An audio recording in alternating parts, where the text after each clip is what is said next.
Let's have a go at Jingle Bells, the first part. What's that note? 2 black notes. What's in the middle? D in the middle, C, D. What's under my hat? It's an E. C, D, E. But how many?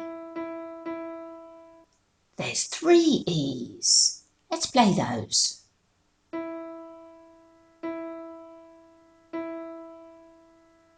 And you need 3 more of them, so play together.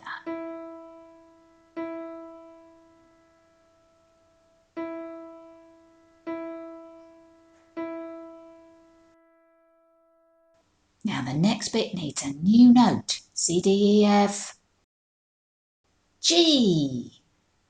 C, D, E, F, G.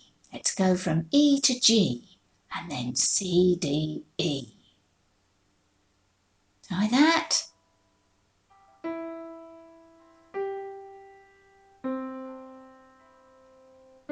When you've practiced a lot, you can speed it up. And here it goes.